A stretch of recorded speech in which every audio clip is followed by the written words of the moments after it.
잠룡이네, 황 박사님. 근데 황 박사님께서 이때까지의 과정을 쭉 모니터링 하신 후에 완전히 포맷을 바꾸겠다고 제안을 하셨어요. 일단 모시겠습니다. 일단 이걸 보세요. 이 두 양반이 이렇게 애증의 관계다. 원래는 좌장, 친박의 좌장으로 알려졌다가 두 사람이 인연이 이어졌다가 어느 순간 이분이 총괄부장도 하고 뭐 하다가 친박 학살 때라고 하는 사건 때 공천도 못 받았어요. 김무성 전 대표가. 그렇게 친박 좌장 역할을 하다가 이명박 대통령이 들어와서 김무성 전 대표를 원내대표로 뽑겠다고 그러면서 박근혜 그 대통령하고 갈라졌어요. 아니 내 사람인데 왜 이명박 정부 하에서 원내대표를 하려고 하느냐. 알려지기로는 저는 이때부터 그게 아니다. 이것은 위장투항을 해서 그쪽에 붙었다가 일로 돌아온 거다라고 저는 주장을 했었어요. 그래서 갈라졌다가 다시 지난 대선에 합쳐지죠. 그러다가 또 본인이 대선 생각을 하면서 갈라져요. 이렇게 만났다 헤어졌다 만났다 헤어지는 갈등의 애증관계가 있는데 그래서 제가 무관도라고 불렀죠. 무관도. 김무성 대표가 그 친이계로 투항한 것처럼 보인 것은 그 위장투항이다. 라고 저는 얘기했었습니다만 그건 저의 해석이고 왜 이 김무성 대표 분석하려고 하느냐 메일이 온 거예요. 황 박사님한테 어떤 내용이냐 저는 파파이스 청취자인데 그런데 저는 아마도 듣는 사람 중엔 드물겠지만 김무성 전 대표에 관심이 있습니다. 호탕하고 시원시원한 성격이 사람이 믿음직하고 좋기 때문에 그렇습니다. 책임지는 큰형 같은 모습도 보이고 뭐 옥새 사건도 있었지만 솔직해 보이기도 하다. 이런 사람이 대통령 잘할 수 있지 않을까? 더 나아가서 서민 행보를 하셨죠. 이런 사진 많이 남기셨어요. 재밌는 거. 그 옥새 사건 같은 경우는 당대표로 갈등 중전에서 자기를 희생한 거 아니냐. 그리고 상향식 공천을 통해서 개혁을 하려고 했는데 우리 박근혜 대통령 하수인에 의해서 좌절된 거지. 그 사람 책임이 아니지 않느냐? 그런데 대중들은 이것을 소신을 관찰하기 위해서 노력한 것으로 보지 않는 것 같습니다. 더 나아가서 어떻게 해야 김무성 대표가 서민 코스프레에 의존하지 않고 뚜렷한 대선 잠룡의 이미지를 만들 수 있을까요? 이분은 파파이스를 보지만 김무성 대통령을 보고 싶은 거예요. 그럴 수 있잖아요. 아니 왜 좋아하면서 서민 코스프레라는 표현을 써요? 그거는 자기도 서민 코스프레로 보인대요. 굉장히 드문 조합인데 근데 그런 메일이 왔고 황 박사님 이걸 보고 옳거나 그러면 메일에 답하는 것으로 김무성 전 대표를 분석해야겠다 결심을 하시고 이 메일 그러니까 그 고민을 해결해 주러 김무성 대표가 다시 훌륭한 대선 주자로 모두에게 인식되는 그날을 위하여 그렇게 하자면 도대체 김무성 대표는 뭘 어떻게 해야 되는가 조언을 해주시려고 나온 거예요. 말하자면. 아니에요. 황 박사님 시각에서 보자면 조언을 해주는 게 아니라 그 사람이 혹시나 나한테 조언을 구한다면 뭐 그런 거 아니겠습니까? 어떤 조언을 해주더라도 이분은 그 조언을 받아들이지 않을 것이며 조언을 따르지도 않을 것이다. 이미 그까지도 파악을 했다는 거죠.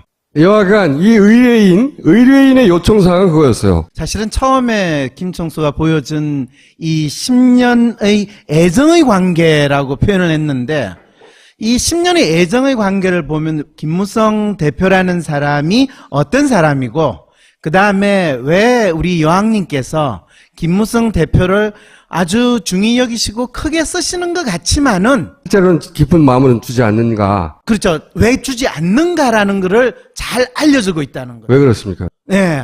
김무성 대표와 박근혜 대통령과의 기본적인 관계 설정이 애정의 관계가 아니라는 거예요.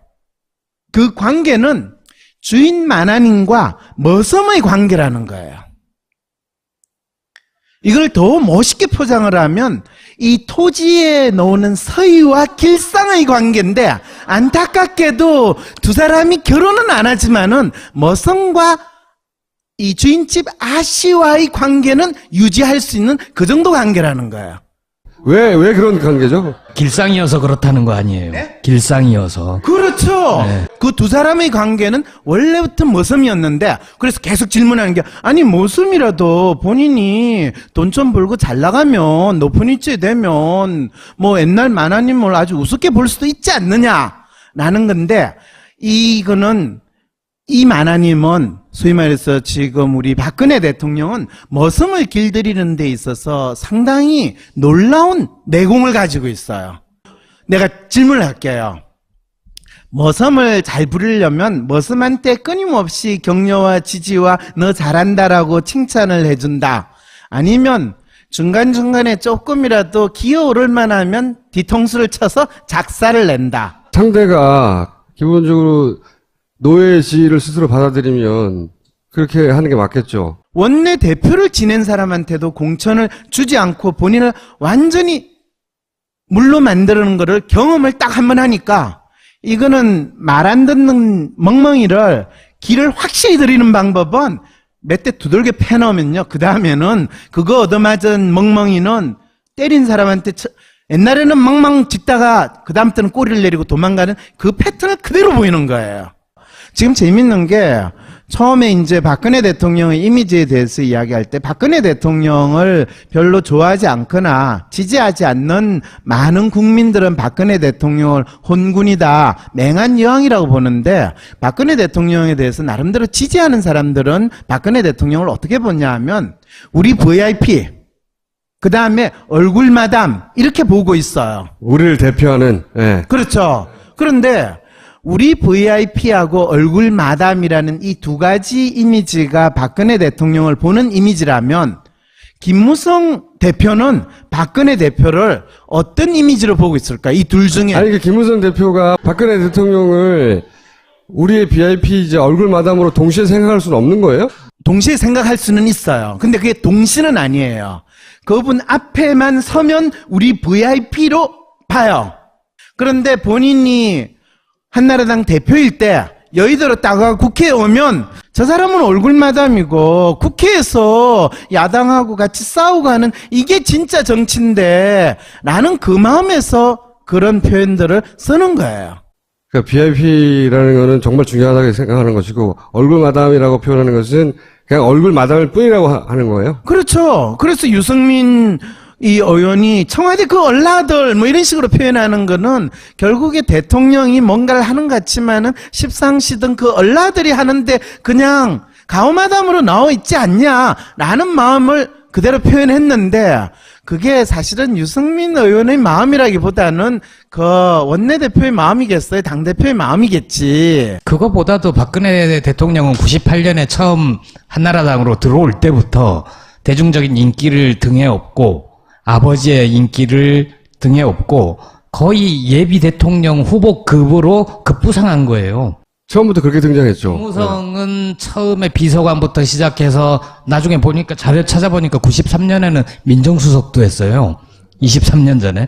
그러니까 이렇게 천천히 밟아온 반면 박근혜 대통령은 아예 대통령의 딸이었죠. 큰 재산이 있는 거죠. 아니 그 격차를 뛰어넘을 수는 없는 거예요. 지금 그 이야기는 박근혜 대통령과 김무성 대표를 거의 동등한 위치에 두고 두 사람이 잠재적인 대통령 후보로 생각하고 있지 않았을까라는 그 생각을 하시는데 사실은 김무성 대표는 본인이 대통령이 될 생각이나 그 정도로는 전혀 꿈도 안 꿨어요. 두 번째 질문.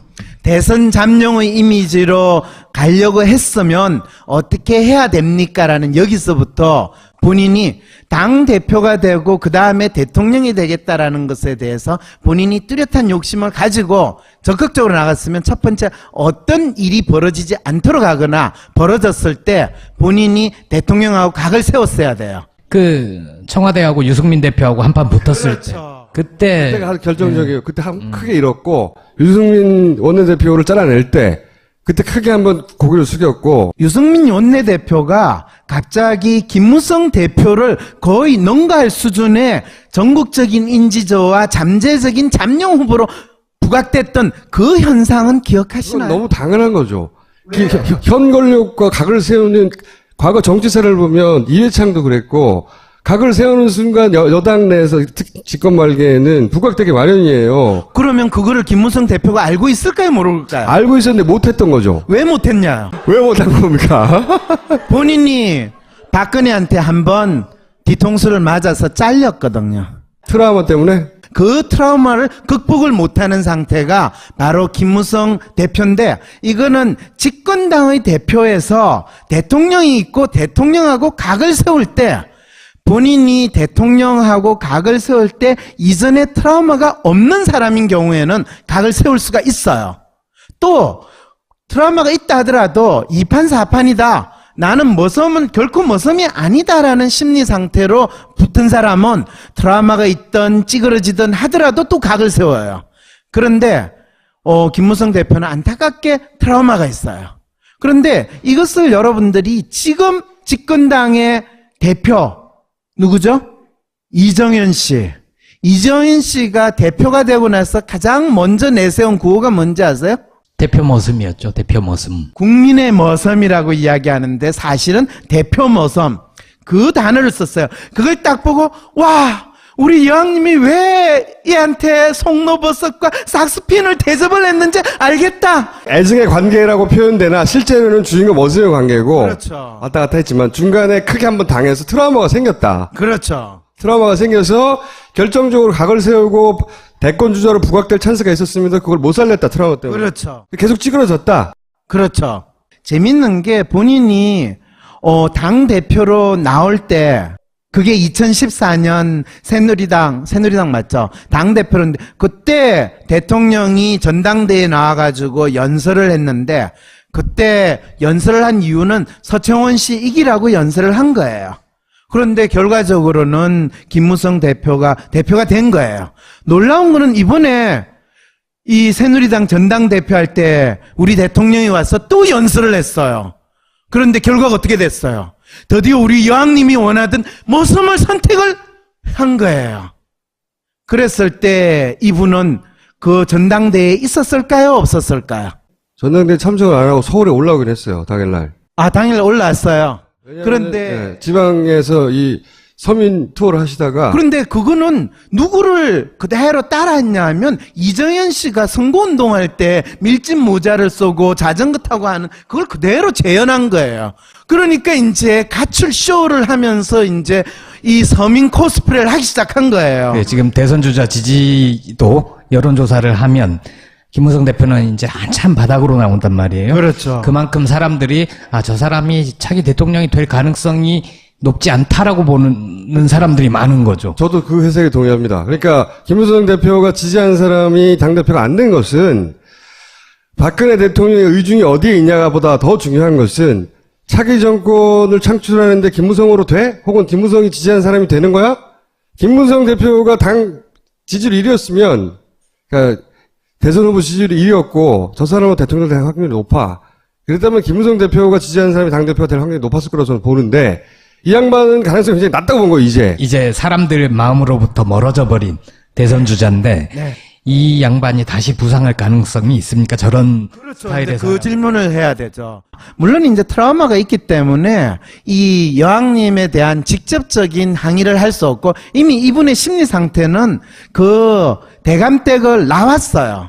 실제로 본인이 전당대회에 가가지고 그 자리에서 앉아있고 또 거기에서 적극적으로 여왕님 면전에서도 본인이 상당히 적극적인 모습을 보이기만 했더라도 그 정도로 대세가 바뀌지는 않았어요. 면전에서 맞서지는 못한다. 그 말씀이시죠? 다른 종들의 입장에서 보면 밖에서 궁시렁궁시렁하고 밖에서 주인 욕하고 있는 그 옛날 종 대표를 제대로 보겠어요? 그 자리를 못 가고 박근혜 대통령은 와서 연설을 하고 그러는데 전 대표가 오지 못하고 바깥으로 돌았다는 거, 그건 문제다. 그 말씀하신 거잖아요. 지난번에 제가 WPI 그 성격 분석을 할 때도 이 사람은 자기에게 주어진 일을 열심히 하면서 만화님 저 잘했죠? 저 좀 더 올해 얼마 더 주실래요? 이 정도밖에 안 되는 사람이라는 거를 더욱더 확인시켜주는 행동을 했다는 거예요. 그거는 저도 동감합니다. 김무성 대표가 2년 전에 당대표 해가지고 청와대 해동했을 때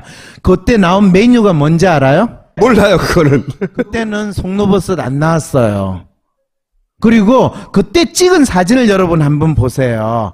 거의 대장 모섬이 이 만인 만나가지고 인사하듯이 이렇게 인사하는 사진하고요. 이번에는 미소에 만면의 미소를 짓는 여왕님의 얼굴을 딱 보면 마음이 아주 잘 드러나는 거거든요.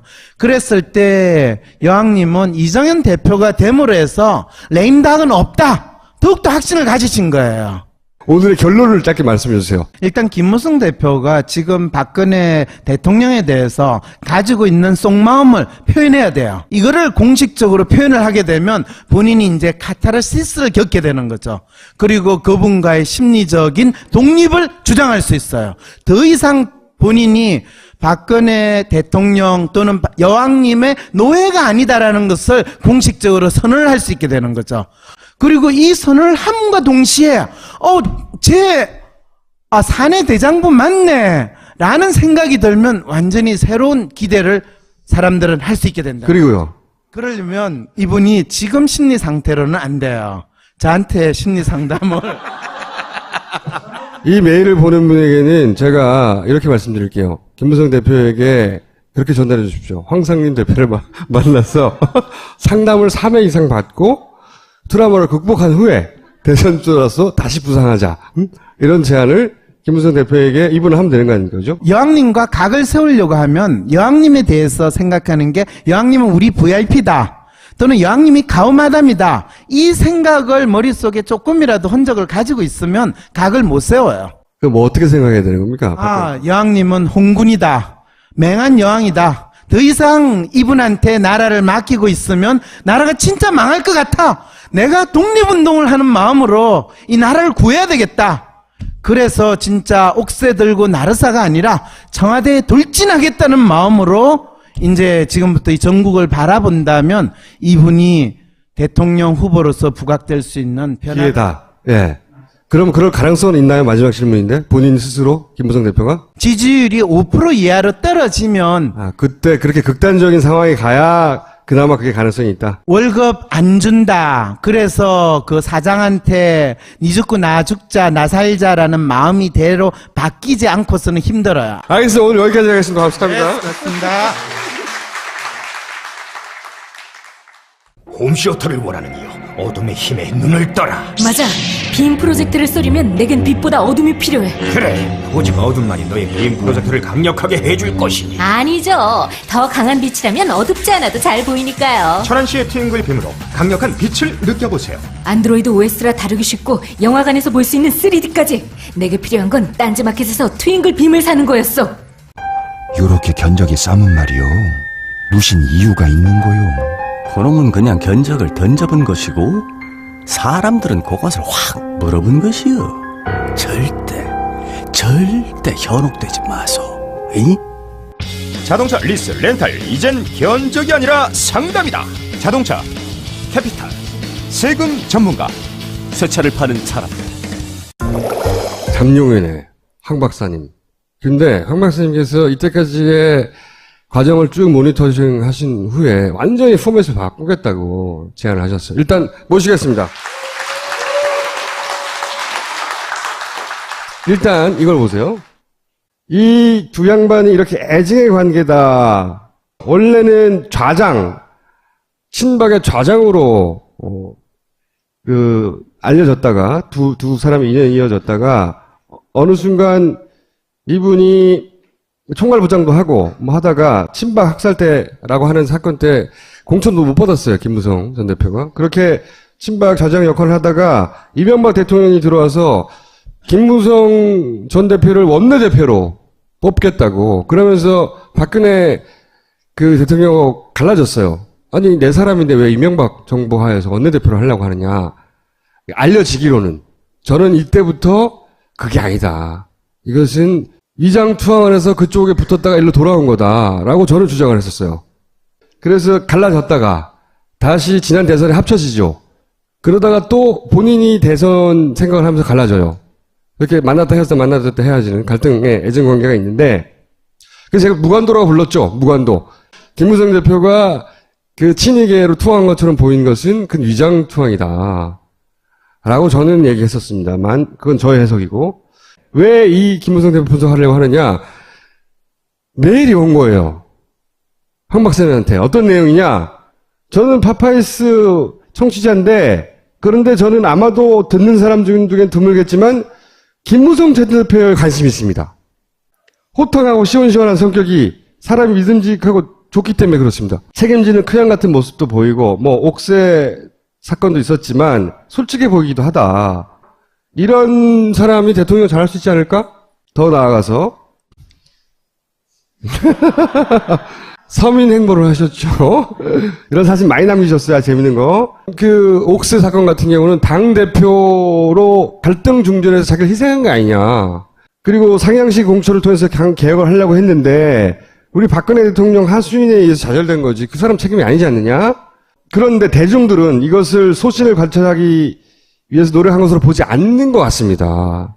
더 나아가서 김총수가 보여준 이 10년의 애정의 관계라고 표현을 했는데 이 10년의 애정의 관계를 보면 김무성 대표라는 사람이 어떤 사람이고 그 다음에 왜 우리 여왕님께서 김무성 대표를 아주 중히 여기시고 크게 쓰시는 것 같지만은 실제로는 깊은 마음은 주지 않는가. 그렇죠. 왜 주지 않는가라는 것을 잘 알려주고 있다는 거예요. 왜 그렇습니까? 네. 김무성 대표와 박근혜 대통령과의 기본적인 관계 설정이 애정의 관계가 아니라는 거예요. 그 관계는 주인 만한인과 머슴의 관계라는 거예요. 이걸 더 멋있게 포장을 하면 이 토지에 놓는 서희와 길상의 관계인데 안타깝게도 두 사람이 결혼은 안 하지만은 머슴과 이 주인집 아씨와의 관계는 유지할 수 있는 그 정도 관계라는 거예요. 왜 그런 관계죠? 길상이어서 그렇다는 거 아니에요. 네? 길상이어서. 그렇죠. 네. 그 두 사람의 관계는 원래부터 머슴이었는데 그래서 계속 질문하는 게 아니 머슴이라도 본인이 돈 좀 벌고 잘 나가면 어떻게 해야 김무성 대표가 서민 코스프레에 의존하지 않고 뚜렷한 대선 잠룡의 이미지를 만들 수 있을까요? 이분은 파파이스를 보지만 김무성 대통령을 보고 싶은 거예요. 그럴 수 있잖아요. 아니 왜 좋아하면서 서민 코스프레라는 표현을 써요? 그거는 자기도 서민 코스프레로 보인대요.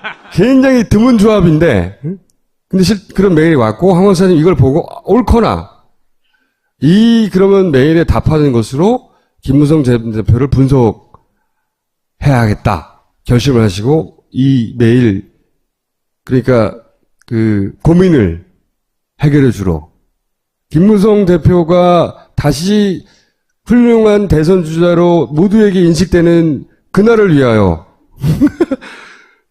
그렇게 하자면 도대체 김무성 대표는 뭘 어떻게 해야 되는가 조언을 해주시려고 나온 거예요. 말하자면. 아니에요. 황 박사님 시각에서 보자면 조언을 해주는 게 아니라 그 사람이 혹시나 나한테 조언을 구한다면 뭐 그런 거 아니겠습니까? 어떤 조언을 해주더라도 이분은 그 조언을 받아들이지 않을 것이며 조언을 따르지도 않을 것이다. 이미 그까지도 파악을 했다는 거죠. 여하간 이 의뢰인의 요청사항은 그거였어요. 사실은 처음에 높은 위치에 되면 뭐 옛날 만화님을 아주 우습게 볼 수도 있지 않느냐라는 건데 이거는 이 만화님은 소위 말해서 지금 우리 박근혜 대통령은 머슴을 길들이는 데 있어서 상당히 놀라운 내공을 가지고 있어요. 내가 질문을 할게요. 머슴을 잘 부리려면 머슴한테 끊임없이 격려와 지지와 너 잘한다라고 칭찬을 해준다. 아니면 중간중간에 조금이라도 기어오를 만하면 뒤통수를 쳐서 작사를 낸다. 상대가 기본적으로 노예의 지위를 스스로 받아들이면 그렇게 하는 게 맞겠죠. 원내 대표를 지낸 사람한테도 공천을 주지 않고 본인을 완전히 물로 만드는 거를 경험을 딱 한 번 하니까 이거는 말 안 듣는 멍멍이를 길을 확실히 들이는 방법은 몇 대 두들겨 패놓으면요. 그 다음에는 그거 얻어맞은 멍멍이는 때린 사람한테 옛날에는 멍멍 짖다가 그 다음부터는 꼬리를 내리고 도망가는 그 패턴을 그대로 보이는 거예요. 지금 재밌는 게 처음에 이제 박근혜 대통령의 이미지에 대해서 이야기할 때 박근혜 대통령을 별로 좋아하지 않거나 지지하지